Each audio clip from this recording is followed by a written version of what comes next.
4 বছর আগে আল্লাহ নবী নবী দয়া নবী আমার মসজিদে নববী শরীফে রয়েছে।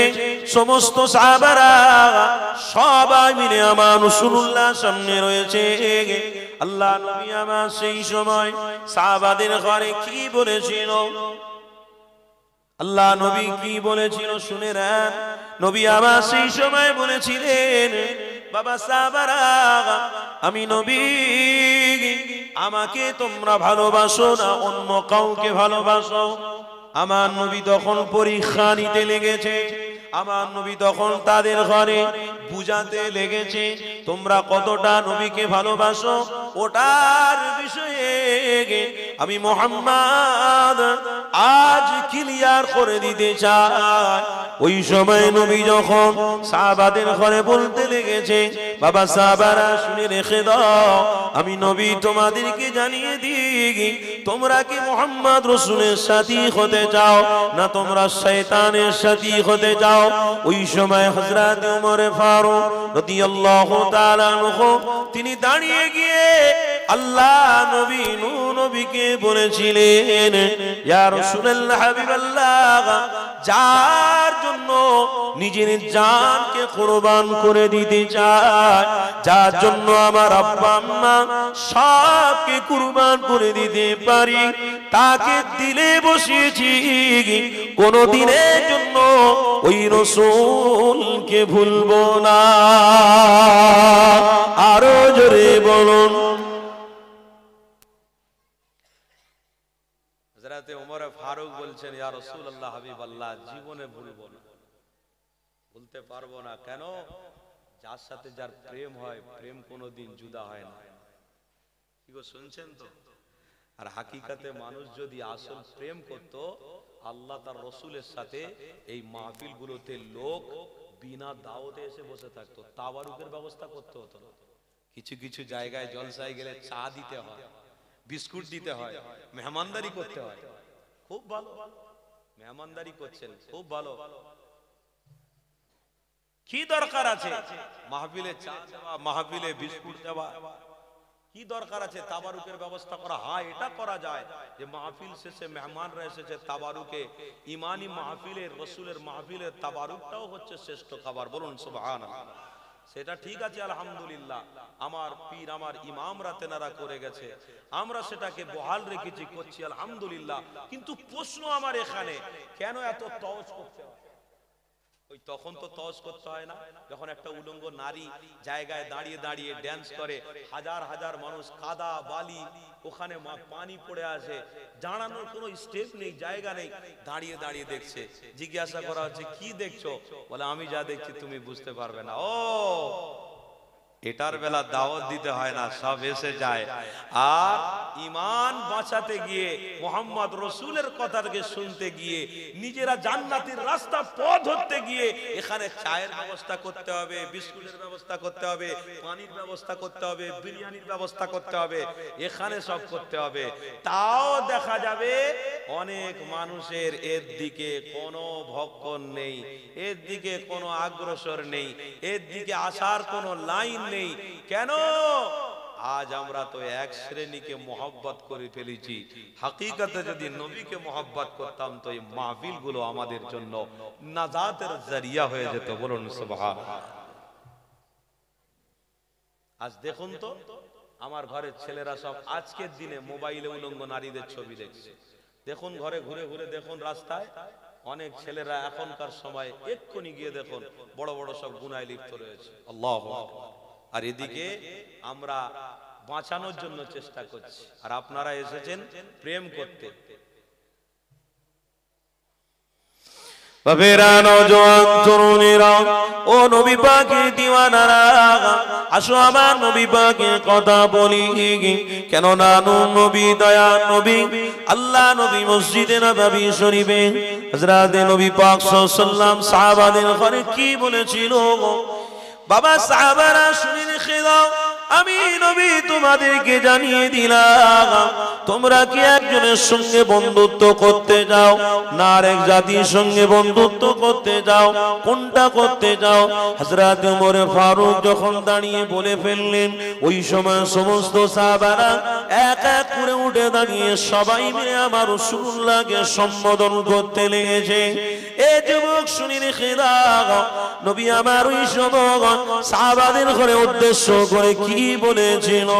মান রা মিনকুম মুনকারান ফালিয়ুগাইয়িরহু বিয়াদি ফাইন লাম ইয়াস্তাতি ফাবিলিসানি ফাইন লাম ইয়াস্তাতি ফাবিকলবি।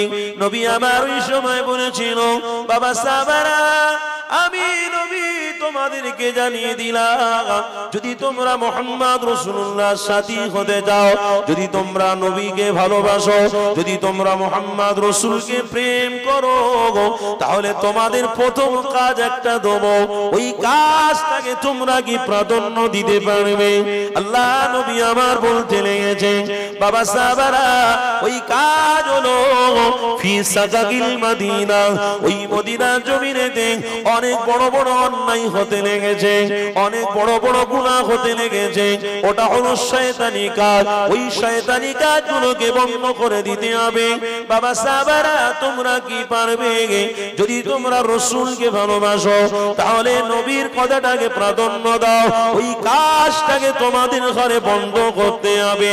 হযরত ওমর ফারুক হুজুর আমার দাঁড়িয়ে বললেন, আল্লাহ নবীকে বলতে লেগেছেন, ইয়া রাসূলুল্লাহ হাবিবাল্লাহ, যাকে আমি দিলে বসিয়ে ফেলেছি, যাকে আমি আমার অন্তরে জায়গা দিয়ে ফেলেছি, ওই মুহাম্মদ রাসূলুল্লাহ যদি কোনো কথা বলে বা কোনো আদেশ দেন, অবশ্যই ওই আদেশটাকে পক্ষান্তরে পালন করব। ওই আদেশটাকে আমি কোনোদিন ছেড়ে দিতে পারি না। হযরত ওমর ফারুক যখন দাঁড়িয়ে গেলেন, ওই সময় আমার নবী পাক ওমরকে বলতে লেগেছে, বাবা ওমর, তুমি চলেছো হারামটাকে বন্ধ করতে, তুমি চলেছো শয়তানের বিরোধিতা করতে। ওই শয়তানের বিরোধিতা করতে গিয়ে তোমাকে যদি মার্ডার করে দেওয়া হয়, তোমাকে যদি মেরে ফেলে দেওয়া হয়, তোমাকে যদি আঘাত দেওয়া হয়, বাবা তুমি আঘাত সহ্য করতে পারবে? বাবা উমর, ওই শয়তানের বিরোধিতা করতে গিয়ে যদি তোমাকে মদিনার জমিনে কেউ মেরে ফেলে দেয়, তাহলে তোমার বাচ্চা এতিম হয়ে যাবে, তোমার বিবিটা বিবাহ হয়ে যাবে। বাবা উমর, তুমি কি সহ্য করতে পারবে? বাবা হযরত ওমর ফারুক বলেছিল, ইয়া রাসূলুল্লাহ হাবিবাল্লাহ, হুজুর আমার, আপনাকে এত ভালোবাসি, প্রেম করি হুজুর, আমার জীবনে আল্লাহ যদি 40 বছর হায়াত দেয়, 30 বছর অবস্থাতে যদি আমার নবী পাকের কথাগুলোকে প্রাধান্য দিতে গিয়ে যদি আমার মৃত্যু হয়ে যায়, ওই মৃত্যুটাকে আমি জান্নাতি মৃত্যু বলতে পারি। আরো জোরে বলো, এই যুবকেরা, তরুণেরা, আল্লাহ নবীর সামনে হযরত ওমর ফারুক হুজুর আবার বলতে লেগেছে, ইয়া রাসূলুল্লাহ হাবিবাল্লাহ, আমি আমার নবীর জবান থেকে শুনেছি যে নবীকে প্রাধান্য দিতে গিয়ে, ঈমানটাকে মজবুত করতে গিয়ে তার নিজের জানকে কুরবান করে দেয়, তার নিজের জীবনের পরোয়া করে না, ওই ব্যক্তিটা কাল কিয়ামতের দিনে আরশের ছায়া পেতে থাকবে। আমি আমার নবীর জবান থেকে শুনেছি, যে ব্যক্তি আমার নবীর প্রেমেতে নিজের জানকে কুরবান করে দেয়, নিজের জীবন যদি চলে যাবে, আমার রাসূলুল্লাহকে প্রেম করতে গিয়ে যদি তার নিজের জীবন চলে যায়, সে যদি দিয়েও দেয়, কাল কিয়ামতের কঠিন দিনে আমার নবী পাকের হাতে জান্নাতি পানি পান করবে। আরো জোরে বলো, এ নওজোয়ান তরুণীরা, ও রাসূলুল্লাহ দিওয়ানারা, শোনো, আমার ওমর ফারুকের ঈমান কতটা মজবুত হয়ে গেছে। কেননা তিনি দুনিয়া জমিনে মিছামিছির প্রেম করেনি, মিছামিছির কোনো দেখানো প্রেম করেনি, এমন করে মানুষকে দেখানোর জন্য মুহাম্মদ রাসূলুল্লাহর কাছে আসেনি। পৃথিবীর মানুষ তাকে অনেক বড় কিছু ভাববে, এই চিন্তাধারা নিয়ে আমার নবীর কাছে আসেনি। হযরত ওমর জানতো, আমি মুহাম্মদ রাসূলের কাছে যদি যাই, আমার টাকা পয়সার ঘাটতি হয়ে যাবে, আমি জানি। আমার রাসূলুল্লাহর কাছে আসলে অনেক আঘাত সহ্য করতে হবে। ওমর জানতো, আমার রাসূলুল্লাহ দরবারে আসলে অনেকে খারাপ বলবে, অনেকে বড় ছোট কথা বলবে, গালি দেবে। হযরত ওমর ফারুক জানতো, এই যুবক, তারপরেও আমার রাসূলুল্লাহ দরবারে হযরত ওমর ফারুক কেন রয়েছে, কেন এসেছে? এই জন্য এসেছে, আল্লাহ নবী বলে দিয়েছিল, বাবা সাহাবারা শুনে রেখে দাও, দুনিয়া ফাইন্নাহা লাইসা বিদারি মাকাম ওয়ালা তাতমাউ ফি দুনিয়া ওয়ালাউ খালাতুম আল ফাআমিন ওয়াসুগু ইলাল্লাহ। আমার নবী পাক সাহাবাদেরকে সম্বোধন করে বলেছিল, বাবা সাহাবারা শুনে রেখে দাও, এই পৃথিবী জমিন তোমার আমার জন্য চিরজীবন থাকার জায়গা নয়। এই দুনিয়া জমিন আজ না হয় কাল ছাড়তে হবে, কেউ দুনিয়া জমিনে চিরজীবন বাঁচবে না, সবাইকে দুনিয়া ছেড়ে চলে যেতে হবে। একা করে সবাই চলে গেছে, আমরা রয়েছি, আগামীতে নাও থাকতে পারি। এই যুবক সবাই চলে যাবে, এর কোরআনের মধ্যে দলিল স্পষ্ট রয়েছে। সূরা মুলুকটা খুলে দেখো, আল্লাহ নিজে জানিয়েছে, হাবিব আপনি তাদেরকে জানিয়ে দিন, তাবারাকাল্লাযী বিয়াদিহিল মুলক ওয়া হুয়া আলা কুল্লি শাইইন কাদির আল্লাযী খালাকাল মাউতা ওয়াল হায়াতা লিয়াবলুয়াকুম আইয়ুকুম আহসানু আমালা। হাবিব আপনি তাদেরকে জানিয়ে দেন, পৃথিবীর জমিনে যারা এসেছে তারা যেন আমি আল্লাহ আমাকে খুশির জন্য মুহাম্মদ রাসূলকে তারা মজবুত করে যেন ধরে না। আরো জোরে বলো, এই যুবকেরা তরুণেরা, হযরত ওমর ফারুক বলেছিল, আমার রাসূলুল্লাহ জানিয়ে দিয়েছে, এই দুনিয়া জমিনে যখন চিরজীবন বাঁচব না, এই দুনিয়া জমিনে যখন চিরজীবন থাকবো না, তখন দুনিয়ার মায়া না, আল্লাহ আল্লাহর রাসূলকে প্রেম করে আমার মধ্যে হবে। এটা আমি উমার, আমার এটা চাহিদা, আমার এটা নিয়াত, অবশ্যই আমার রাসূলুল্লাহর জন্য আমাকে জান যদি দিতে হয় তবু, আমাকে যদি জান দিতে হয় দেওয়া লাগবে, আমি উমার তবু পিছু পাওয়াবো না। কিন্তু আমি শুনেছি আল্লাহকে খুশির জন্য মুহাম্মদ রাসূলকে প্রেম করে যদি কেউ জান দিয়ে দেয়, কাল কিয়ামতের দিনে শহীদের মর্যাদা পেতে থাকবে। আরো জোরে, হযরত ওমর ফারুকের প্রেম, আহা, আমার রাসূলকে কতটা ভালোবেসেছে, মহব্বত করেছে। আর আজকের আমরা নবী নবী করি, আল্লাহকে খুশির জন্য রাসূলকে প্রেম করি, অথচ দেখুন মাহফিলে বসে থাকতে থাকতে কেউ আবার মনে করি, কেউ আবার বিবেচনা করি, কেউ আবার অনেক রকমের চিন্তা করি। বড় আশ্চর্য, আল্লাহু আকবার। অথচ পবিত্র কোরআন শরীফ বলছে,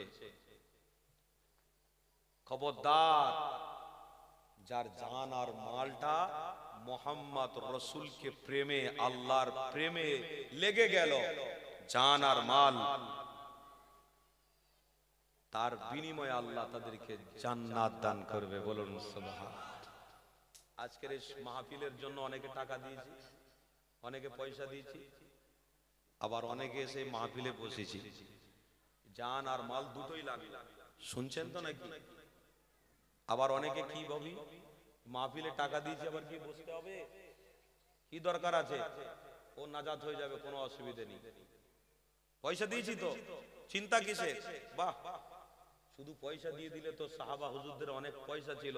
আল্লাহর নবী যখন বলেছে দান করো, সাহাবা হুজুররা সব যে যার গনিমতের মাল নিয়ে আপনার বাড়ির বোঝাই করা রাখা সম্পদগুলো নিয়ে আমার রাসূলুল্লাহর কদমে হাজির করে দিয়ে বলেছিল, ইয়া রাসূলুল্লাহ, হাবিবাল্লাহ, যদি প্রয়োজন হয় তো সবাই আমরা আরো দেব, আরো দেব, কিন্তু মুহাম্মদ রাসূলের কথাটাকে আমরা ফেলতে দেব না। বলুন সুবহানাল্লাহ।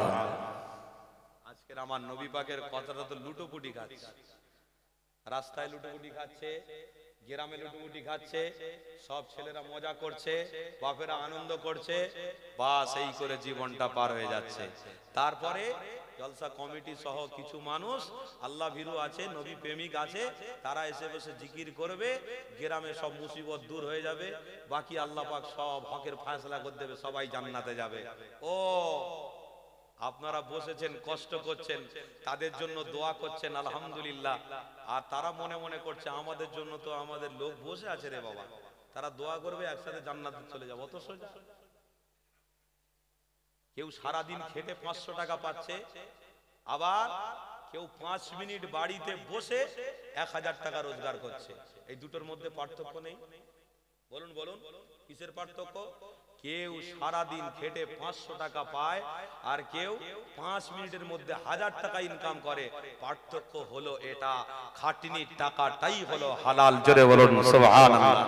আর যে 5 মিনিটে ইনকাম করছে ও ইনকামটা হারাম এই জন্য হয়েছে, তার নিজের বাড়ির বিবিকে কাপড়টা সরিয়ে দিয়ে একটা মোবাইলে ফটো তুলে যখন ছেড়ে দিয়েছে, ওটাকে ভাইরাল হওয়ার দরুন তার অ্যাকাউন্টে টাকা ঢুকছে, কোনো একটা ব্যক্তিদের কাছ থেকে টাকা আসছে, ওই জন্য ওটাকে হারাম বলা হয়েছে। তা আপনারা যারা কষ্ট করেছেন, এতক্ষণ ধরে বসেছেন, আবার উলামা হাজরাতরা আসবে, আবার আপনারা বসবেন, অপেক্ষা করবেন। আবার কিছু জন আছে তারা শেষের দিকে 5 মিনিটের জন্য আসবে, বসবে, আমিন আমিন করবে, তাবারুক নিয়ে চলে যাবে। বলতে বলতে যাবে, তোরা 6 ঘন্টা বসেছিলি, আমরা 5 মিনিট গিয়েছি, আমরা অনেক কিছু পেয়ে গেছি। আল্লাহু আকবার। এ কেমন কথাবার্তা? 6 ঘন্টা বসেছো, কি পেয়েছো তোমরা? আমরা 5 মিনিটে গিয়েছি, দোয়াটাও পেয়ে গেছি, হুজুরের সাথে মুসাফাও করতে পেরেছি, যাক আমাদের কাজ হয়ে গেল।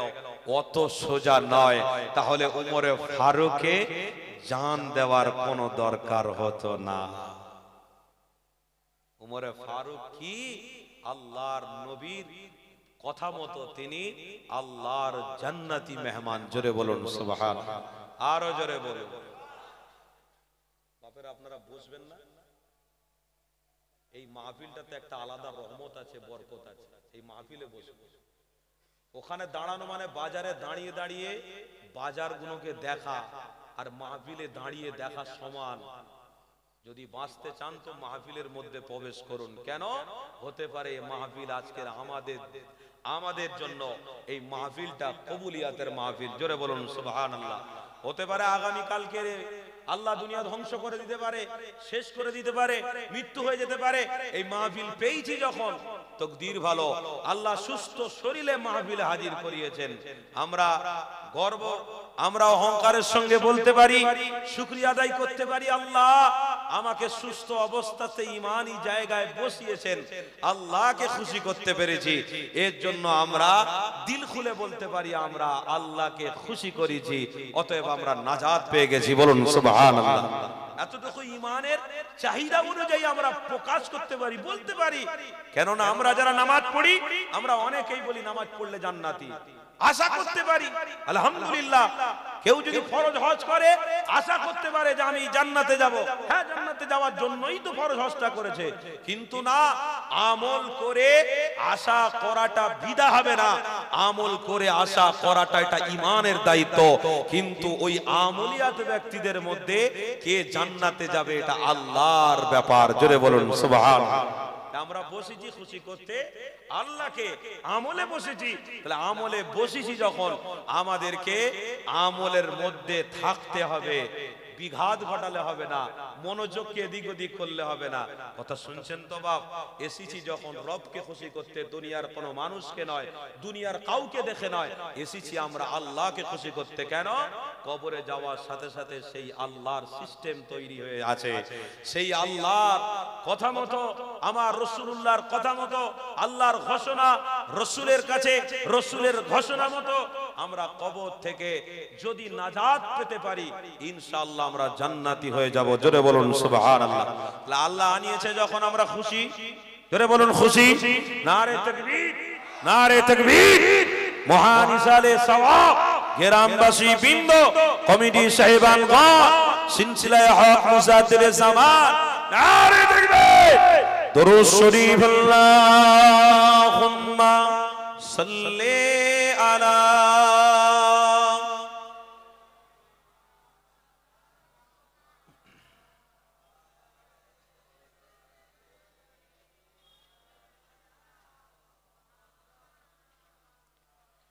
छोड़ फिक्र दुनिया की, चल मदीने चलते हैं।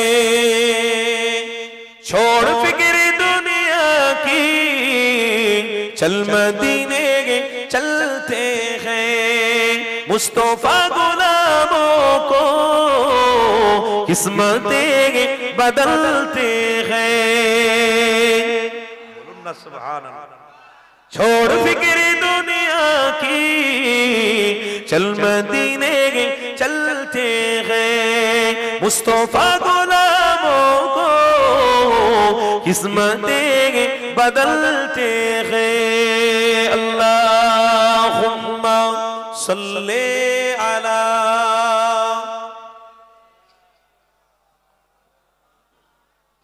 मुहम्मद व अला सय्यदना मौलाना रहमतों की चादर के सर पे साए चलते हैं रहमतों की चादर के सर पे साए चलते हैं मुस्तफा के दीवाने घर से जब वो निकलते हैं জোরে হবে না নবীর আশিকরা যখন বের হয় মাহফিলের উদ্দেশ্য যখন আপনারা উজু করে যখন বের হয়েছেন আল্লাহর রহমতের ছায়া মাথার উপরে ধরে ধরে আসছে জোরে বলুন সুবহানাল্লাহ छोड़ फिक्री दुनिया की चल मदीने चलते हैं मुस्तफा गुलामों को किस्मतें बदलते हैं छोड़ फिक्री दुनिया की ला इलाहा माशाअल्लाह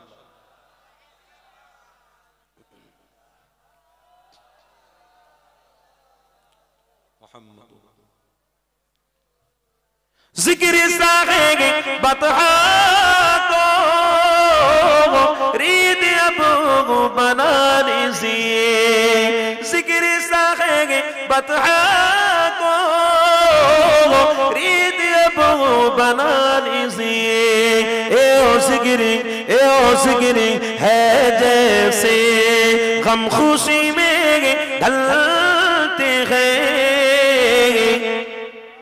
अरे जोरे छोड़ फिक्री दुनिया की चल मदीने चलते हैं मुस्तफा गुलामों को किस्मतें बदलते हैं छोड़ फिक्री दुनिया की अल्लाहुम्मा सल्ले अला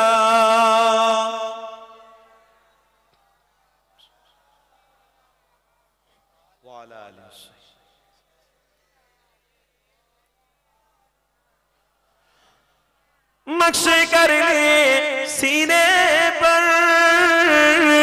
नाम सरबरेदी का नक्शे कर ले सीने पर नाम सरबरेदी का ए ओ नाम ए ओ नाम ए ओ नाम है जैसे सब आजाब टलते हैं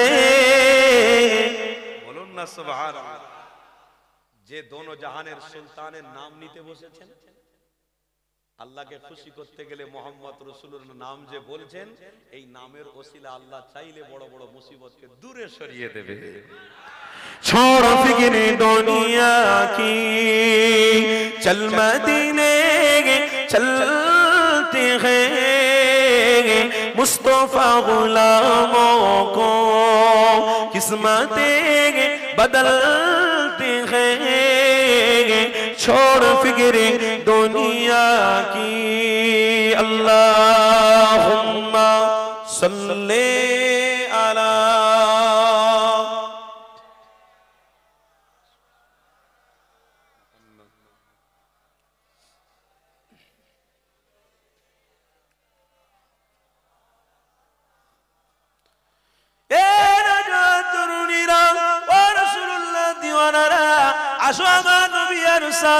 কথা বলছিলাম ওই শাহবাদীর কথা আমার নবীর কথা বলা আপনার আমার জন্য এটা ইমানি দায়িত্ব শোনারও কেননা নবী পাকের কথা শোনা আপনার আমার ইমানি দায়িত্ব রয়েছে গো আমার রাসূলুল্লাহর কথা যতই শুনবো ইমানের প্রেম আরো বাড়বে ইমানের তাকাদা আরো বাড়বে মুহাব্বত আরো বাড়বে কেননা এই দুনিয়া বাদশাহ হাবিবুল্লাহর কথাটা শোনা, তোমার আমার জন্য আল্লাহ কি বানিয়েছে। কেননা ওই নবী এসেছিল বলে নামাজ আমি আপনি পেয়েছি গো, ওই নবী এসেছিল বলে আমরা রোজা পেয়েছি গো, ওই নবী এসেছিল বলে আজ আমরা হজ পেয়েছি গো, ওই নবী এসেছিল বলে আজ মানবতা পেয়েছি গো।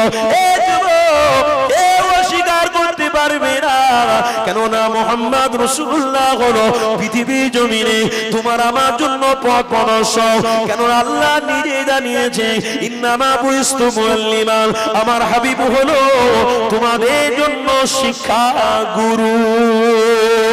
আরো জোরে বলো এ যুবক তরুণীরা, ও রাসূলুল্লাহ দিওয়ানা, কেন আমার রাসূলুল্লাহকে শিক্ষা গুরু করে আল্লাহ পাঠিয়েছে। এই জন্য আমার হাবিব পাক নাজাত দিয়ে নেবে, আমার হাবিব পাক আল্লাহর সঙ্গে কথা বলবে, উম্মতের ঘরে জান্নাতের রাস্তা দেখাবে। এই জন্য আমার হাবিবকে মডেল করে আল্লাহ বানিয়েছে। আপনাদের যদি আমি প্রশ্ন করি, এই দুনিয়া জমিনে কি এমন পয়সা আছে, এই দুনিয়া জমিনে কি এমন টাকা আছে আপনাকে আমাকে নাজাত দিয়ে দিতে পারবে, আপনাকে আমাকে জান্নাতে নিয়ে যেতে পারবে, আপনাকে আমাকে অনেক বড় জায়গায় পৌঁছে দেবে? না না, এই দুনিয়ার জমিনে কারো শক্তি নাই, কেউ পারবে না নাজাত দিতে, কেউ পারবে না আল্লাহর সঙ্গে কথা বলতে। দুনিয়ার জমিনে এসেছি, দুনিয়ার জমিন থেকে সবাই চলে যাব, কেউ দুনিয়ার জমিনে থাকবে না। অথচ ওই দুনিয়ার জমিনে থেকে আমার আল্লাহকে খুশি করতে গেলে আল্লাহ ওই নবীকে দুনিয়ার জমিনে পাঠিয়ে তামাম পৃথিবীর মানুষকে জানিয়েছে, তোমরা যদি আমার নবীকে প্রেম করো, তোমরা যদি আমার রাসূলকে ভালোবাসো, অবশ্যই তোমরা আল্লাহ জান্নাতি হবে। আরো জোরে বলো এ যুবকেরা তরুণীরা, এই নবী প্রেম, নবী ভালোবাসা, এটা হলো আমার আপনার জন্য ঈমান, এটা হলো আমার আপনার জন্য একটা রাস্তা, এটা আমার আপনার জন্য একটা নাজাতের পথ। এই নবীকে ভালোবাসা আল্লাহ কি বানিয়েছে একটু ক্লিয়ার করে দিই, না হয় আপনারা বুঝতে পারবেন না।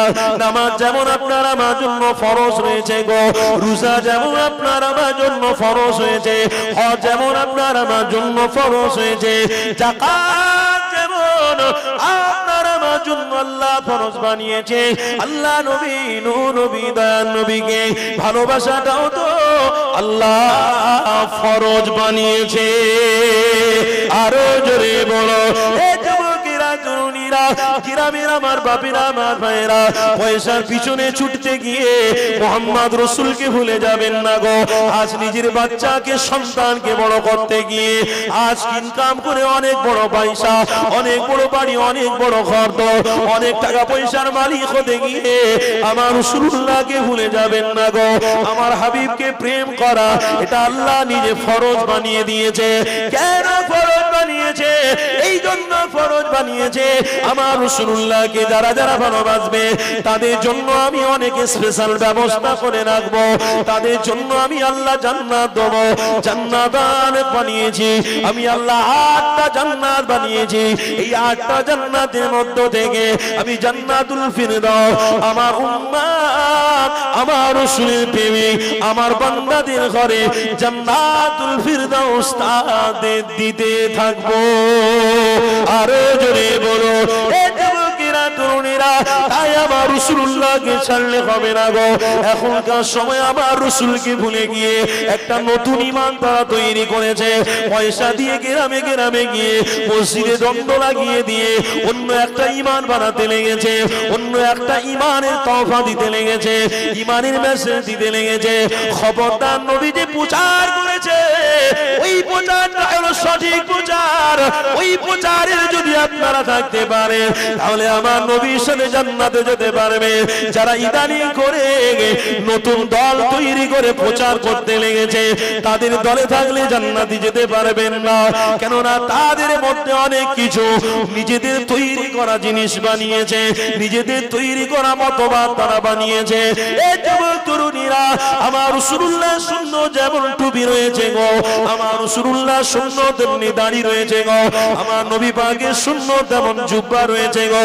এই যুবক, আজ তারা নতুন করে তাওবাত লাগিয়েছে, নতুন ঈমান প্রচার করতে লেগেছে। টুপি না পরেও নামাজ হয়ে যাবে, দাড়ি না রেখেও নামাজ হয়ে যাবে। আমিও বলছি টুপি না পরে নামাজ হবে, দাড়ি না রাখলেও নামাজ হয়ে যাবে। কিন্তু কেন আমার রাসূলুল্লাহ সুন্নতকে ছেড়ে দেব? কে অধিকার দিয়েছে গো? কোন মুফতি সাহেব অধিকার দিয়েছে? কে অধিকার দিয়েছে গো যে বিনা টুপি আমি নামাজ পড়বো? কে অধিকার দিয়েছে আমি বিনা দাঁড়িয়ে সুন্নাত কেটে দিয়ে আমি নামাজ পড়বো? কে অধিকার দিয়েছে? দুনিয়ার জমিনে কেউ অধিকার দেয়নি। কেননা আল্লাহ নবীকে প্রেম করে বলো, আল্লাহ নবীকে ভালোবাসার জন্য যেটা যেটা আমার নবী বলেছে ওটা ওটা যদি আমরা পালন করে যেতে পারি, অবশ্যই আমার নবী পাকের সাথী হয়ে জান্নাতে যাব। আরো জোরে বলুন। অসুবিধা হচ্ছে বাপের? কষ্ট হচ্ছে না? এই দানি করে নতুন সব বেরিয়েছে, কাতারে দাঁড়াচ্ছে, শুনছেন তো নাকি? কাতারে দাঁড়িয়েছে, পাটা এইরকম ফেরকে দিয়ে, এরকম আছে না? আচ্ছা, আমি এখানে একটা প্রশ্ন করছি, খারাপ নেবেন না। ছেলে নামাজ পড়ছে, বাপ সাইডে আছে, বা ধরুন বাপ না থাক, মুরব্বী আছে, একটা মুরব্বী একটা ছেলের সাইডে নামাজ পড়তে দাঁড়িয়েছে, পাটা ফেরকে দিলে মুরব্বীর পায়ে লাগবে, তাহলে আপনি তার থেকে হাঁটুর বয়স কত ছোট, আপনার পাটা গিয়ে আপনার মুরব্বীর পায়ে গিয়ে ঠেকছে, নামাজে গিয়ে আপনি বিয়াদবি সৃষ্টি করছেন, বিয়াদবি তৈরি করছেন। এটা কোন ইসলাম? আমাকে বুঝিয়ে দিন। কারণ আমরা সবাই তো দাদা পীরকে মাননেওয়ালা, তাই তো নাকি? দাদা পীরকে ভালোবাসি তো, পাঁচ হুজুর পীরকে ভালোবাসি তো। আরে মুজাদ্দিদের জামানের অবদান ভোলা যাবে না। ইতিহাস পড়ে দেখেছি আমরা, এই মুজাদ্দিদের জামান পশ্চিম বাংলা সহ এশিয়া মহাদেশের মধ্যে মানুষদেরকে ইহদিনাস সিরাতাল মুস্তাকিমের রাস্তা দেখাতে গিয়ে রক্তকে পানি করেছে। মুজাদ্দিদের জামান আজ সমাজের মানুষকে রাসূল চিনিয়ে গিয়েছে। জোরে বলুন সুবহানাল্লাহ। তাই পশ্চিম বাংলার মানুষ আজ গর্বিত, আনন্দিত। কেন? মুজাদ্দিদের জামানের ওসিলায় আজ মুহাম্মদ রাসূলকে চিনতে পেরে গেছে। সেই মুজাদ্দিদের জামানকে ছাড়লে হবে? সেই মুজাদ্দিদ জামানকে ভুলে গেলে হবে? মুজাদ্দিদের জামানের সাথী আল্লামা রুহুল আমিন রহমাতুল্লাহ আলাইহি খলিফা, কি গো বসিরহাটে শুয়ে আছেন, জানেন তো সব।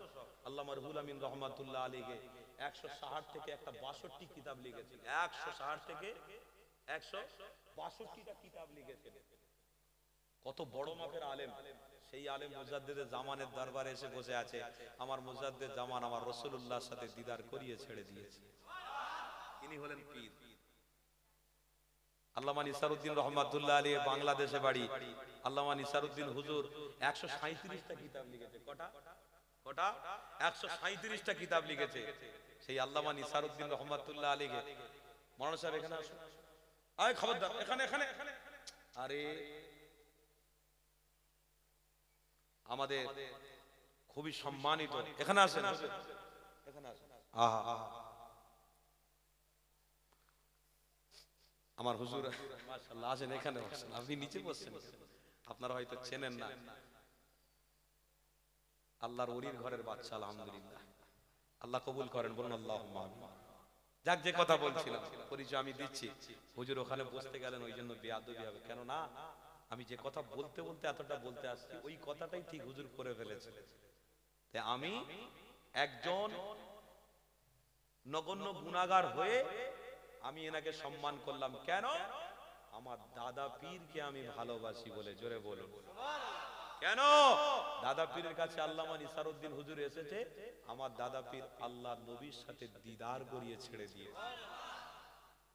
সেই জন্য আমার দাদা পীর বলেছিল, যার ভিতরে আদব আছে তার ভিতরে ঈমান থাকবে, যার ভিতরে আদব নেই তার ভিতরে ঈমান থাকতে পারে না। আজকের আপনারা ঐক্যবদ্ধ হয়ে একটা জায়গায় বসেছেন, এখানে যদি আপনারা বদমাইশি করেন বা এখানে যদি কথাবার্তা বলেন, তাহলে বাইরে গিয়ে কথাবার্তা বলা সহজ হবে না? কথা বলুন, কথা বলুন, সহজ হবে না? গালি দিতে সহজ হবে না? সেখানে জান্নাতের বাগানে বসে ওকে গাল দিয়েছি, আর বাইরে তোকে গাল দেবো না, মেয়ের চামড়া তুলে দেবো, বলা সহজ হয়ে যাবে। কেন? এটা তো একটা ভয়ের জায়গা।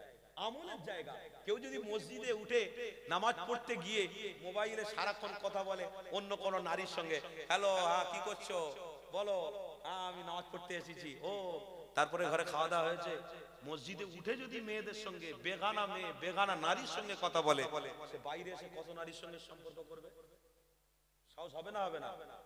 মসজিদ হলো আদবের জায়গা, মাহফিল হলো আদবের জায়গা। কি গো শুনছেন তো সব? মসজিদ আদবের জায়গা, এই মাহফিল হলো আদবের জায়গা। এখানে যদি আমরা সিস্টেমের মধ্যে না পড়ি, এখানে যদি সিস্টেমটাকে বজায় না রাখি, ঈমান থাকবে? ঈমান থাকবে?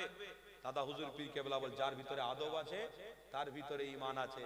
আমার হুজুর কেবলাকে আমি সম্মান করেছি, আমার দাদা পীর রহমাতুল্লাহ আলাইহি বলেছে, এক ওলামা আরেক ওলামাকে সম্মান করো, কটূক্ত করো না, কেন এটাই হলো মুহাম্মদ রাসূলুল্লাহর দেখানোর রাস্তা। জোরে বলুন সুবহানাল্লাহ। আজকের আমি যেখানে আছি এই জায়গাটা কি? সুন্নাতে, এই জায়গা কি? মেম্বারে রাসূল। আর আপনারা যেখানে আছেন ওই জায়গাটা হলো সাহাবায়ে রাসূল। জোরে বলুন সুবহানাল্লাহ। তাহলে আমরা দুজনই আজকের আদবের জায়গায় বসে, আল্লাহ কবুল করেন। জোরে বলুন আল্লাহুম্মা। যাক, যে কথা বলতে বলতে আমি দূরে সরে যাচ্ছি, আসলে কথা বলতে গিয়ে তো অনেক কথা বেরিয়ে যায়। তো একজন মানুষ মুরব্বির পায়ে পা ঠেকিয়ে নামাজ পড়ছে, বলুন এটা কি আদব করা হলো? নামাজের কাতারে হোক আর বাইরে হোক পায়ে পা ঠেকানো এটা বেয়াদবি নয়? না, আপনার থেকে তো অনেক বড়, আপনি তো তার হাঁটুর বয়সে। এই রকম ধরনের যারা ইসলাম শেখাচ্ছে এটা কামিয়াবি ইসলাম নয়, এটা হলো পেট বাঁচানো ইসলাম,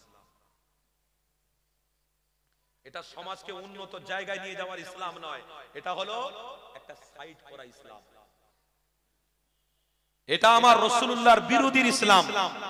এই ইসলামটাকে কোনোদিন প্রাধান্য দেওয়া যাবে না। কেন? যার ভিতরে আদব নেই তার ভিতরে ইসলাম বা ঈমান থাকবে কি করে? আর একটা কথা বলি, খারাপ নেবেন না। আচ্ছা, এখন আমাদের ভাই জামা কাপড়ের অভাব আছে? বলুন বলুন। কোন একটা ভালো মানুষের সঙ্গে দেখা করতে গেলে আমরা ভালো জামা পরে বেরোই, বিয়ে বাড়ি গেলে এই গেলাম, গিয়ে ঘুরে এসে আবার জামা চেঞ্জ করে আবার গিয়ে আমরা ভালো জামা পরে আবার যাচ্ছি, আবার ঘুরে এসে আবার জামা চেঞ্জ করে যাচ্ছি। বা অন্য অন্য জায়গায় হাই প্রোফাইল জায়গায়, রিসপেকশন জায়গা যেগুলো বহুত হাই প্রোফাইল জায়গা, বড় বড় জায়গা, ওই জায়গাগুলোতে জামা আপনাকে আধ ঘন্টা অন্তর অন্তর পাল্টাতে হচ্ছে। তাহলে জামার কোনো অভাব আছে? কাপড়ের কোনো অভাব আছে? খাবার কোনো অভাব আছে? আলহামদুলিল্লাহ এখন কোনো মানুষের অভাব নেই। জোরে বলুন আলহামদুলিল্লাহ। কিন্তু এখানে আমার প্রশ্ন, নামাজ পড়তে আপনি যাচ্ছেন, মাথায় টুপি নেই কেন? আপনি মসজিদে বসে আছেন বিনা টুপিতে, সব টুপি পরে বসে আছে, আপনি বিনা টুপিতে। ওহ, বিশাল বড় নামাজি আপনি। যদি বলেন ভুলে গেছি, না ভুলে যাইনি, ইচ্ছা করে করেছে। তাহলে আপনার মধ্যে কোন ইসলামটাকে প্রাধান্য দিচ্ছেন? আপনার মধ্যে কোন ইসলামটাকে আপনি চয়েস করেছেন? এখনকার সময় ইউটিউবিতে, এখনকার সময় ফেসবুকে ছড়াছড়ি হচ্ছে, ওই ইসলাম ফলো করছেন। ও তাহলে নতুনটাকে আপনি চয়েস করছেন, আমার রাসূলকে আপনি ওল্ড বানিয়ে দিয়েছেন। জোরে বলুন নাউজুবিল্লাহ, জোরে বলুন নাউজুবিল্লাহ। এখন ছেলেরা নতুন কিছু চাইছে। কি চাইছে? হুজুর 5 ওয়াক্ত নামাজে যে বক্তা বলবে 1 ওয়াক্ত নামাজ পড়ো, 4 ওয়াক্ত নামাজ কোনো কোরআনেও নেই হাদিসে নেই, ওই বক্তাকে নিয়ে এখনকার ছেলেরা মাথায় করে নিয়ে লাজে। ও খুব ভালো ভালো কথা বলেছে, 1 ওয়াক্ত নামাজই ফরজ, ঠিক। আর যদি কোন হুজুর এখন মাইকে উঠে বলে দেয় ফজরের নামাজ কে বলেছে গো, কোন কোরআনে আছে? কোরআনে আছে, হাদিসে আছে, কে দেখাতে পারবে যে ফজরের নামাজটা পড়তেই হবে? ফজরের নামাজ কোন কোরআন শরীফে হাদিস শরীফের মধ্যে লেখা নেই। ছেলেরা সব ওই হুজুরটাকে নিয়ে দাওয়াত করে খেয়ে বেগে পা হাত পা টিপে ছেড়ে দেবে, হাজার হাজার টাকা তওফা দেবে, হাদিয়া দেবে। কেন? এই হুজুরটাই হলো পারফেক্ট হুজুর। ফজরের নামাজ নেই, সঠিক কথা বলে। এখন তো সব শুতে শুতে শুতে শুতে রাত 4টে বেজে যাচ্ছে। এমনি এমনি নয়, আড্ডা মেরে মেরে। কিসের আড্ডা? মোবাইলের আড্ডা। মোবাইলে অনেক কাজ, মোবাইলের মধ্যে অনেক সিস্টেম। ওরে বাপ রে বাপ, এই করতে করতে ছেলেরা খাওয়া দাওয়া কখন করছে আর ঘুমাচ্ছে, কিন্তু উঠছে ছেলেরা 12টা এখনকার। তাহলে নতুন কিছু এরা ফলো করছে, নতুন কিছু পাওয়ার চেষ্টা করছে। বাবেরা নওজোয়ান তরুণেরা ও রাসূলুল্লাহ দিওয়ানারা, খবরদার নতুনটাকে আপনি ফলো করবেন না, কেননা নতুন আপনার জন্য গ্রহণযোগ্য নয়, নতুন আপনার জন্য জরুরি নয়। নতুনটা হলো পৃথিবীর মানুষের তৈরি করা, নতুনটা হলো কয়েক শয়তানের মতাদর্শ তৈরি করা। এ যুবক তরুণেরা শুনে খেলা, আমার রাসূলুল্লাহ যেটা আপনাকে আমাকে তওবা হিসেবে দিয়ে গেছে, যেটা আমাকে আপনাকে তওবা হিসেবে দিয়ে গেছে, ওটাই হলো আপনার আমার জন্য ঈমান। আরো জোরে বলুন এ যুবকেরা তরুণেরা, সমাজে নতুন নতুন কিছু উঠে গেছে গো, এগুলো সব পেট বাঁচানোর জন্য। রিসেন্টলি কিছুদিন আগে একটা জায়গার নাম বলছি না, ওই জায়গাতে আমার নবী পাকের পরে নবী বলে দাবি করে ফেলেছে, তার কদমে এসে সবাই সিজদা করছে, তাকে নবী নবী বলছে। জোরে বলুন নাউজুবিল্লাহ। এ যুবক তরুণীরা, আজকে সমাজে নতুন নতুন আবিষ্কার হতে লেগেছে। আরে কিছুদিন রিসেন্টলি আগে একটা জিনিস আমি লক্ষ্য করলাম, একজন সাদা দাড়িওয়ালা ব্যক্তি, মাথায় পাগড়ি রয়েছে। এ যুবক, ওই মানুষটা সমাজের মানুষের কাছে একটা বার্তা ছড়াতে চাইছে। কি বার্তা? প্রত্যেক নামাজে, 5 ওয়াক্ত নামাজে দোয়া কুনুত পড়তে হবে। দোয়া কুনুত না পড়লে নামাজ তোমার কবুল হবে না। তাহলে আমার বাপেরা বেতার নামাজে দোয়া কুনুত পড়লো, আমার আম্মারা বেতার নামাজে দোয়া কুনুত পড়লো, আমার নানা, আমার নানি, আমার চাচা, আমার ফুফু, আত্মীয় স্বজন, তারা পিতার নামাজে দোয়া কুনুত পড়লো। এখন নতুন করে বলছে 5 ওয়াক্ত নামাজে দোয়া কুনুত পড়তে হবে, না হয় তোমার নামাজ কবুল হবে না। এই কেমন ধরনের ইসলাম? এটা ইসলাম নয়, এক ধরনের শয়তানের চক্রান্ত। কেননা আজ থেকে চক্রান্ত করেনি এরা, অনেক হাজার হাজার হাজার বছর আগে থেকে এদের চক্রান্ত ছিল। এরা আল্লাহর কাছ থেকে সরিয়ে দেবে, এরা মুহাম্মদ রাসূল থেকে সরিয়ে দেবে। কেননা আল্লাহর প্রেমিক যদি এরা হয়ে যায়, মুহাম্মদ রাসূলুল্লাহর প্রেমিক যদি এরা হয়ে যায়, সমাজে আর খারাপ প্রতিষ্ঠিত হবে না, সমাজে মদ বন্ধ হয়ে যাবে, সমাজে জিনা বন্ধ হয়ে যাবে, সমাজে হারামগুলো বন্ধ হয়ে যাবে, আমাদের পেটগুলো কি করে চলবে? এ যুবক তরুণীরা, খবরদার ওই রকম পরিকল্পনাকারীদের সঙ্গে বন্ধুত্ব রাখা যাবে না। এ যুবকেরা তরুণেরা, আজকে সমাজে নতুন নতুন যা আবিষ্কার হতে লেগেছে, এইগুলোকে কোনোদিনের জন্য প্রাধান্য দেওয়া যাবে না। এইগুলো যদি আমার আপনার জীবনে প্রাধান্য দেওয়া হয়, তাহলে আমার বাচ্চারা আগামীতে আমাকে বাপ বলে সম্বোধন করবে না, আগামীতে আমার বাচ্চারা মাকে সম্বোধন করবে না। আইয়ামে জাহিলিয়াতে যুগে মায়ের সঙ্গে ছেলেরা যেমন খারাপ ব্যবহার করত, বুড়েদের সঙ্গে যেমন খারাপ ব্যবহার করত, ওই সিস্টেমটা আবার ফিরে আসবে। এই যুবক তরুণীরা, আজ থেকে আপনাকে প্রতিজ্ঞাবদ্ধ করতে হবে, আল্লাহকে বলতে হবে, ও রব্বুল আলামিন আল্লাহ মুহাম্মদ রাসূলুল্লাহকে যে তওবা হিসেবে আমাদের ঘরে দিয়েছে, আল্লাহ যতদিন বেঁচে থাকবো মুহাম্মদ রাসূলকে ছাড়বো না। এ যুবকেরা তরুণেরা, কেননা আমার রাসূলুল্লাহ হলো সঠিক, আমার রাসূলুল্লাহ হলো সঠিক নবী। এই কথাটা একটুখানি বলে দিই, যে কথা বলছিলাম ওই কথাটা আমার ছেড়ে গেল, ওই কথাটা আমি আবার আসবো, বলবো, শেষ করবো, কিন্তু একটা হাদিস আমার মনে পড়ে গেল। আল্লাহ নবী নূর নবী আমার বাল্যবেলা 6 বছরের বাচ্চা শিশু আম্মা আমিনা তখন আমার রাসূলুল্লাহর হাত মোবারকটা ধরে নিয়ে এমন করে ঘুরতে লেগেছে। আম্মা আমিনা যখন আমার রাসূলুল্লাহ চেহারা দিকে তাকাতেছে, ওই সময় আমার আম্মা আমিনা চোখ দিয়ে পানি বের হতে লেগেছে। আল্লাহ নবী আমার ওই সময় আম্মা আমিনা চোখের পানি দেখে আল্লাহ নবী আমার চোখটাকে মুছাতে লেগেছে। আম্মা জান, কেন আপনি কাঁদেন? কিসের জন্য আপনি কাঁদছেন? ওই সময় আম্মা আমিনা বলতে লেগেছে, বাবা মুহাম্মদ, আমি আমার কান্না ধরে রাখতে পারছি না, এই জন্য আমার গর্ভে যখন তুমি ছিলে তোমার পিতা দুনিয়া জমিন থেকে চলে গিয়েছিল, ওই জন্য আমার বড় কষ্ট হয়।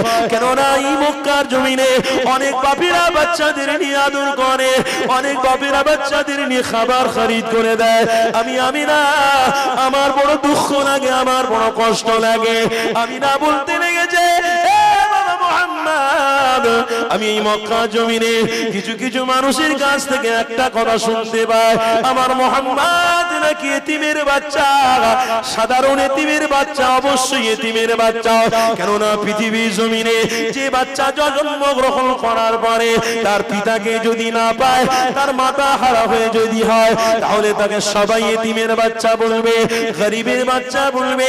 এই মুহাম্মদ রাসূলুল্লাহ এতিমের বাচ্চা বলাটাই তো স্বাভাবিক, কেননা পিতা না, সবাই তাকে এতিম বলে, গরিব বলে। এই যুবক তরুণীরা, ওই সময় আম্মা আমিনা কাঁদতে লেগেছে। হযরত জিবরাইল আলাইহিস সালামকে আল্লাহ পাক পাঠিয়ে দিয়েছিল। হযরত জিবরাইল আলাইহিস সালাম আম্মা আমিনাকে এসে বলতে লেগেছে, আমিনা কেন আপনি কাঁদেন, কিসের জন্য আপনি কাঁদেন? ওই সময় আম্মা আমিনা বলতেছে, আমার বাচ্চা শিশু মুহাম্মদকে দেখে আমার কান্না আসে। আমার বাচ্চা যখন আমার গর্ভে ছিল, তার পিতা দুনিয়া জমিন থেকে বিদায় নিয়ে চলে গিয়েছিল। আজকের আমার মুহাম্মদকে দেখে বড় দুঃখ হয়, আজকের বড় আমার কষ্ট হয়, কেননা মুহাম্মদের পিতা দুনিয়া জমিনে নাই। এই যুবক তরুণীরা, ওই সময় ফেরেশতা জিবরাইল বলেছিল, আমিনা খবরদার আপনি কাঁদবেন না, কেননা যে বাচ্চার হাত আপনি ধরে রেখেছেন, ওই বাচ্চাটাকে আল্লাহ বড় মাকামপূর্ণ বাচ্চা বানিয়েছে। ওই বাচ্চা হলো শ্রেষ্ঠ নবী মুহাম্মদ। আরো জোরে বলো, এই যুবকেরা তরুণীরা, ওই সময় ফেরেশতা জিবরাইল আম্মা আমিনাকে পরিচয়টা ঘটাতে লেগেছে। আমিনা সাধারণ বাচ্চার মতো, এই বাচ্চাটাকে মনে করো না, সাধারণ বাচ্চারা হলো আলাদা, এই বাচ্চাটা হলো আলাদা। সাধারণ বাচ্চাদের সাথে ফেরেশতা জিবরাইল দেখা করতে আসে না, সাধারণ বাচ্চাদের সাথে ফেরেশতা মিকাইল আসে না, সাধারণ বাচ্চাদের সাথে আল্লাহর মালাইকা হুরেরা তারা দেখা করতে আসে না। এ আমিনা শোনো, যে বাচ্চার হাত মোবারক ধরে রেখেছো, ওই বাচ্চাটাকে আল্লাহ কত পূর্ণ মাকামপূর্ণ বাচ্চা বানিয়েছে। ওই বাচ্চার কাছে ফেরেশতারা দেখা করতে আসে, ওই বাচ্চার সাথে আল্লাহ পাকের হুরেরা দেখা করতে আসে, জান্নাতি হুরেরা দেখা করে। ওই বাচ্চাটা হলো আল্লাহ পাকের শ্রেষ্ঠ নবী মুহাম্মদ রাসূলুল্লাহ। আমিনা আপনি কষ্ট পাবেন না, আমিনা আপনি দুঃখ পাবেন না। আপনি জানেন না এই বাচ্চাটাকে আল্লাহ গরিব বানিয়েছে, অবশ্যই কারণ রয়েছে। এখানে একটা কথা আমার মনে পড়ে গেল, আমার রাসূলুল্লাহ যখন হাতিমে কাবার পাশে বসে রয়েছে, আল্লাহ নবীর মনটা বড় খারাপ। আমার রাসূলুল্লাহ যখন মনটা খারাপ করে বসে রয়েছে, ওই সময়তে আমার আল্লাহ ফেরেশতা জিবরাইলকে বলে দিয়েছে যে আমার হাবিবের মনটা কেন খারাপ। ওই সময় ফেরেশতা জিবরাইল এসে আল্লাহ নবীকে জিজ্ঞাসা করতে লেগেছে, হাবিব আমার বলতে লেগেছে, এ আখি জিবরাইল, আমার ভাই, আমার মনটা আমার খারাপ অন্য কোনো কারণে নয়, আমার উম্মতিদের চিন্তা করতে লেগেছি, তাই আমার মনটা বড় খারাপ। ওই সময় হযরত জিবরাইল আলাইহিস সালাম আমার রাসূলুল্লাহকে বলেছিল, ইয়া হাবিব আপনি শুনেন, আল্লাহ পাক আপনার মন খারাপ দেখে কষ্ট পেয়ে গেছে, আল্লাহ পাক কষ্ট পেয়েছে, তাই আমাকে পাঠিয়ে দিয়েছে। হাবিব আপনার মন খারাপ হলে আল্লাহর আরশটাও খুশি হয়, আপনার মন খারাপ হলে আল্লাহর আরশটাও নাড়াচাড়া করে, তাদের মন ভালো নেয়। আমার আল্লাহ তাই পাঠিয়ে দিয়েছে, আপনি কষ্ট পেয়েছেন বলে আমি জিবরাইল আপনার কাছে এসেছি। ওই সময় আল্লাহ পাক জিবরাইল ফেরেশতাকে বলেছিল, ও আমার ফেরেশতা যাও, আমার রাসূলুল্লাহকে গিয়ে বলো আমার হাবিবকে মন খারাপ করতে মানা করো, কেননা আমার হাবিবকে আমি গরিব বানিয়েছি বলে, আমার হাবিবকে আমি এতিম বানিয়েছি বলে আমার হাবিবের মনটা মনে হয় খারাপ। আল্লাহ নবী আমার, দয়ার নবী আমার বসে রয়েছে।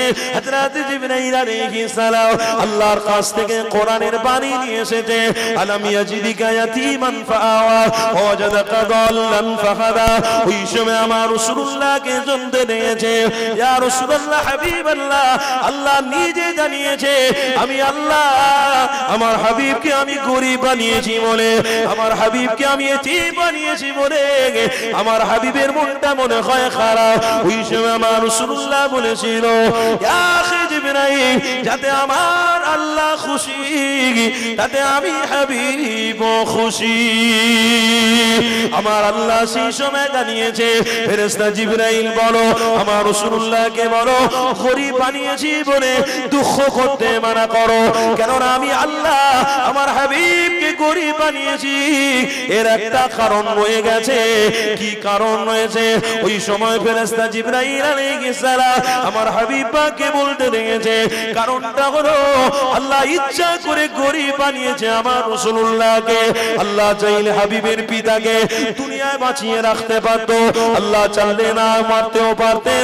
ইচ্ছা করে আমার রাসূলুল্লাহর পিতাকে দুনিয়া জমিন থেকে মায়ের গর্ভে থাকা অবস্থায় তুলে নিয়েছিল, কেননা আমার আল্লাহ হাবিবকে জানাতে লেগেছে, হাবিব যারা ইতিম হবে, যারা দিন আনবে দিন খাবে, গরীব থাকবে, তাদের ঘরে যখন খাবার হবে না, তারা মুহাম্মদ রাসূলুল্লাহকে ফলো করে চলবে। ওই সময় তারা মুহাম্মদ রাসূলকে ভালোবাসার জন্য আমি আল্লাহ বড় খুশি হয়ে যাব।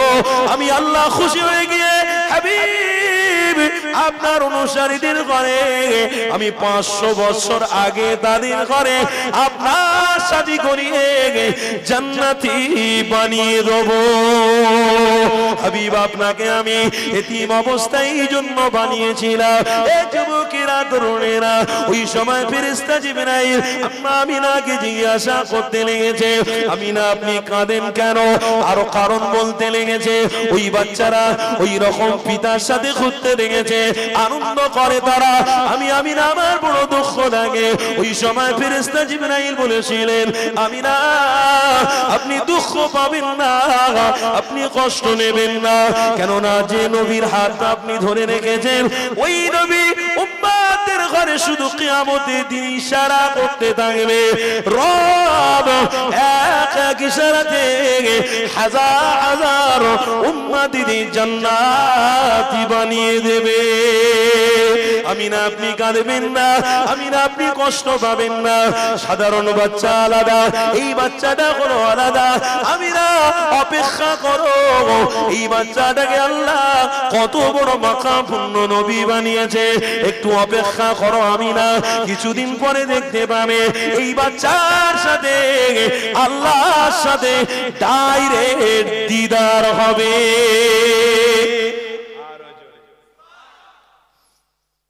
কষ্ট হচ্ছে আপনাদের? কার সাথে দিদার হয়েছে বলুন বলুন। কার সাথে? আল্লাহর সাথে। কার সাথে? মুহাম্মদ বলুন সকলে, মুহাম্মাদুর রাসূলুল্লাহ বলুন সাল্লাল্লাহু তাআলা আলাইহি ওয়াসাল্লাম। অস্বীকার করা যাবে? যতজন বসেছেন মাহফিলে কেউ অস্বীকার করতে পারবেন? আল্লাহর সঙ্গে দিদার হয়েছে? হয়েছে 100%। 100%।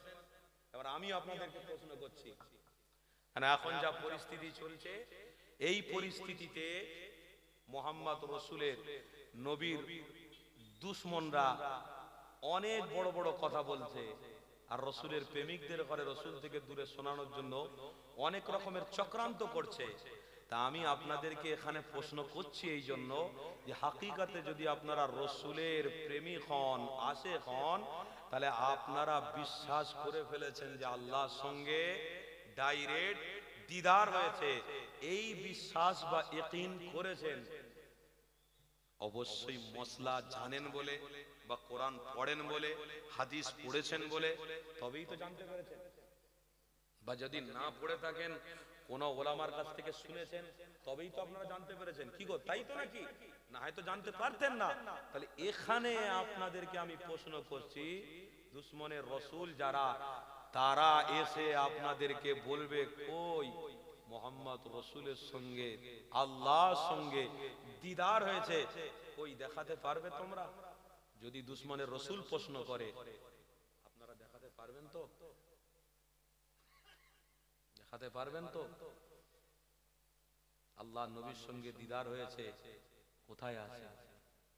কোথায় আছে বলুন? কোথায় আছে? আল্লাহ নবীর সঙ্গে দিদার হয়েছে।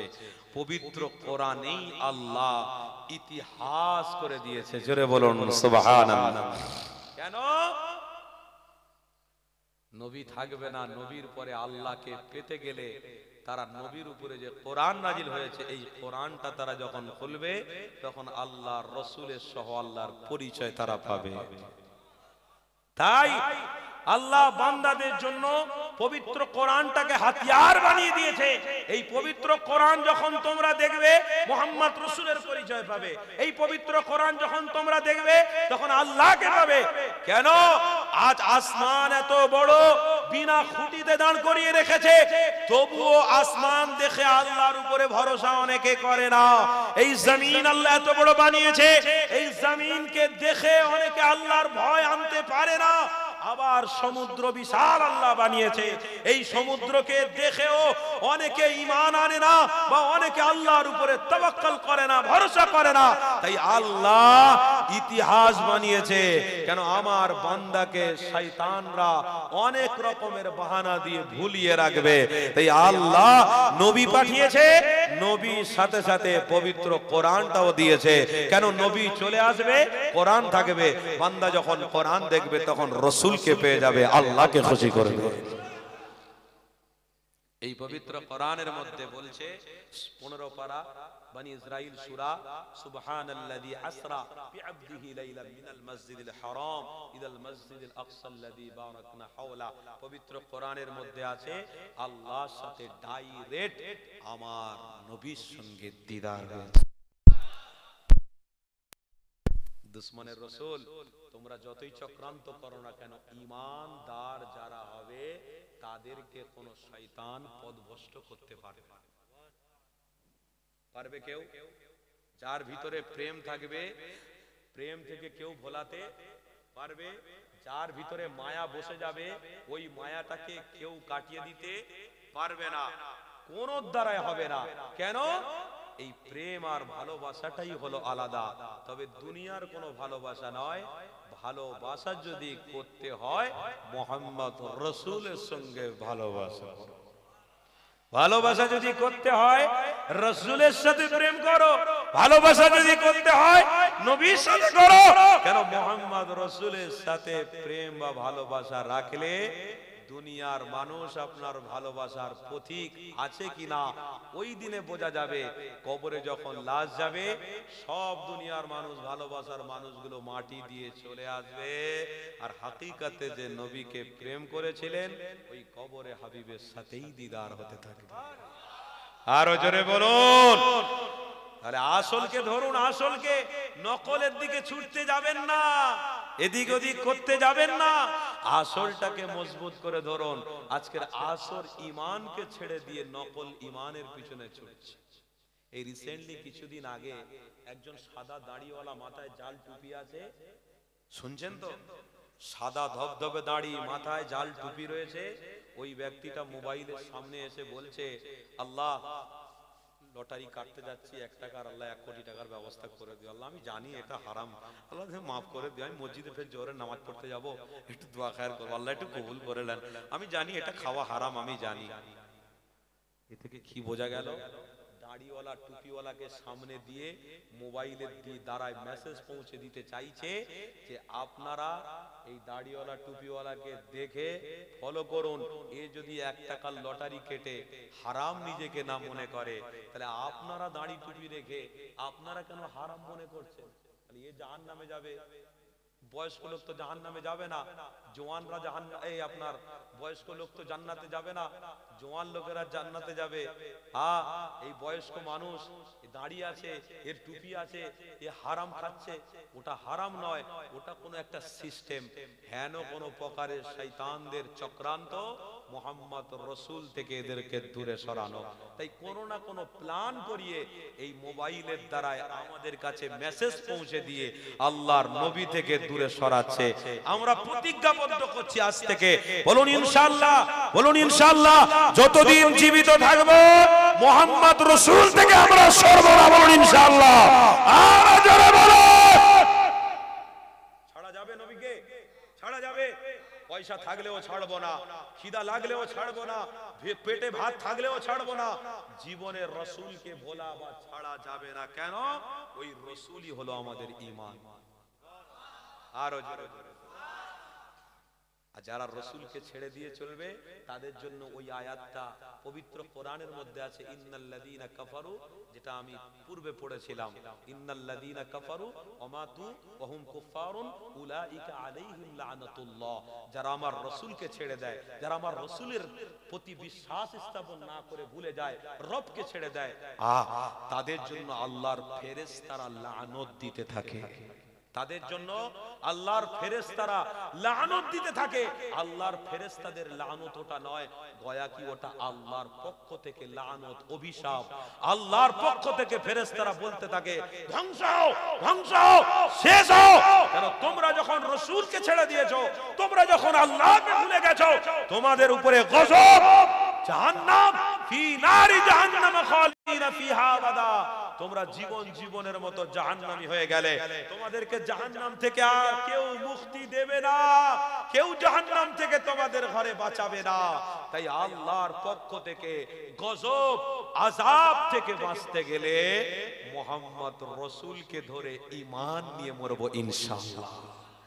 মুহাম্মদ রাসূলকে প্রেম করে ঈমান নিয়ে মরবো। জোরে বলুন ইনশাআল্লাহ। আল্লাহ আমাদেরকে কবুল করেন। জোরে বলুন আল্লাহুম্মা। আরো জোরে বলুন। আমার বাপ ভাইরা, একটু নবীর উপরে সালাম পড়বো। দাঁড়ানো যাবে? যাবে? মহব্বতে দাঁড়ান তো। ইয়া নবী।